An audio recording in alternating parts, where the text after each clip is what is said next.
नमस्कार। UP TET की तैयारी में लगे सभी भावी शिक्षकों का स्वागत है। ये परीक्षा हाँ थोड़ी मुश्किल तो है, पर चिंता की कोई बात नहीं, क्योंकि इस चुनौती को पार करने के लिए एक सॉलिड रोड मैप हमारे पास है।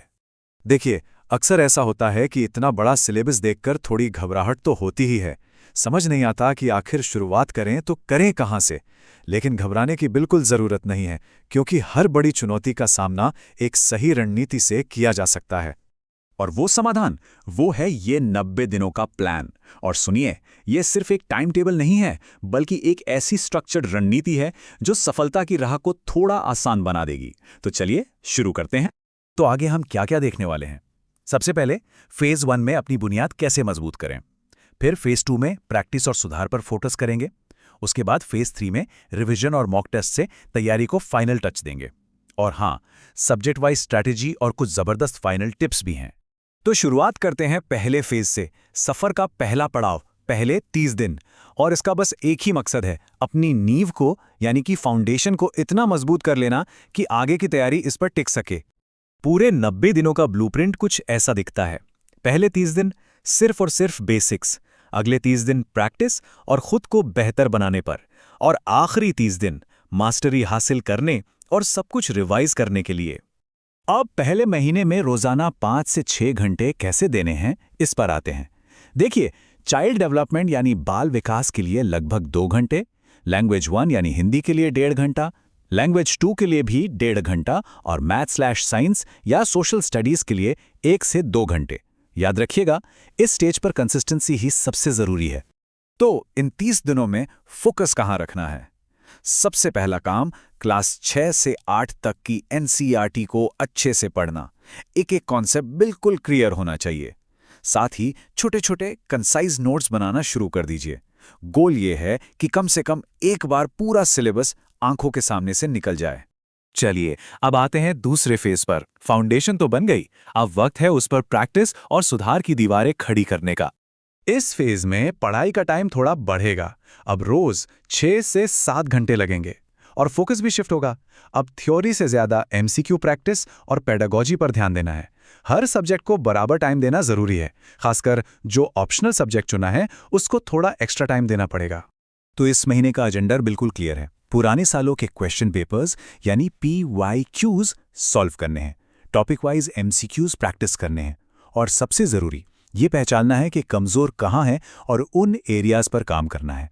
अपनी गलतियों से सीखना ही यहाँ पर असली काम है। और इस फेज का टारगेट क्या है? टारगेट है कि प्रैक्टिस क्वेश्चंस में कम से कम 60 से 70% की एक्यूरेसी अचीव की जाए। ये एक बहुत अच्छा बेंचमार्क है ये चेक करने के लिए कि तैयारी सही ट्रैक पर है या नहीं। तो अब हम आ गए हैं आखिरी और मैं कहूँगा सबसे इम्पॉर्टेंट फेज में। ये आखिरी महीना है अपनी तैयारी को फाइनल टच देने का, स्पीड और एक्यूरेसी को टॉप लेवल पे ले जाने का। अब देखिए, इस फेज में पढ़ाई का पूरा तरीका ही बदल जाएगा। रोज 7 से 8 घंटे देने होंगे, जिसमें से सीधे सीधे 3 घंटे मॉक टेस्ट के लिए हैं। लेकिन उससे भी ज्यादा इंपॉर्टेंट है अगले 2 से 3 घंटे जो टेस्ट में हुई गलतियों को एनालाइज करने में लगाने हैं। यही असली सीख है। तो इन आखिरी 30 दिनों के 3 बड़े गोल्स हैं। टाइम मैनेजमेंट में मास्टर बनना ताकि पेपर पूरा हो, अपनी एक्यूरेसी को सिग्निफिकेंटली बढ़ाना, और पेडागोजी यानी शिक्षण विधियों वाले पार्ट को एकदम सॉलिड करना। और हमारा आखिरी टारगेट, मॉक टेस्ट्स में 75 से 85% तक स्कोर करना। अगर ये अचीव हो गया तो सोचिए रियल एग्जाम में कॉन्फिडेंस किस लेवल पर होगा। चलिए, अब फटाफट हर सब्जेक्ट के लिए कुछ खास और इफेक्टिव स्ट्रैटेजीज पर एक नजर डाल लेते हैं।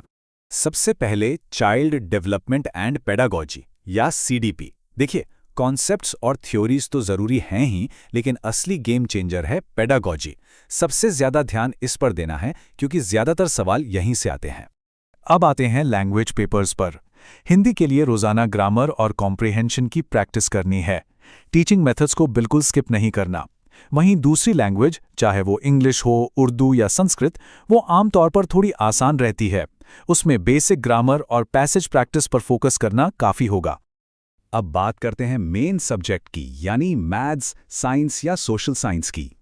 इन सब्जेक्ट्स के लिए बस एक ही रामबाण इलाज है, NCERT। एनसीईआरटी को अपनी बाइबल समझ लीजिए और इसमें भी सिर्फ कॉन्सेप्ट्स नहीं बल्कि उन कॉन्सेप्ट्स को पढ़ाने के तरीके यानी पेडागॉजी पर भी बराबर का फोकस रखना है। तो इस पूरी प्लानिंग को समेटते हुए आइए कुछ आखिरी और सबसे इम्पॉर्टेंट टिप्स देख लेते हैं जो कामयाबी की चाबी हैं। तो एक आइडियल हफ्ता कैसा होना चाहिए? सिंपल है, हफ्ते के 5 दिन नई चीजें पढ़नी है। एक दिन छठे दिन पूरे हफ्ते जो पढ़ा उसे रिवाइज करना है और आखिरी दिन 7वें दिन एक मॉक टेस्ट देना है। ये साइकिल तैयारी में एक परफेक्ट बैलेंस बनाए रखेगा। और आखिर में ये हैं सफलता के 4 स्तंभ। पहला, एनसीईआरटी को सबसे जरूरी मानना। दूसरा, रोज एमसीक्यूज प्रैक्टिस करना बिना किसी छुट्टी के। तीसरा, मॉक टेस्ट को कभी भी स्किप नहीं करना। और चौथा, ऐसे शॉर्ट नोट्स बनाना जिन्हें एग्जाम से ठीक पहले आसानी से रिवाइज किया जा सके। बस इन 4 बातों को आदत बना लीजिए, सफलता जरूर मिलेगी। तो ये मास्टर प्लान अब सबके सामने है। अब सवाल ये है कि इस प्लान के साथ वो पहला टॉपिक कौन सा होगा जिस पर जीत हासिल करनी है।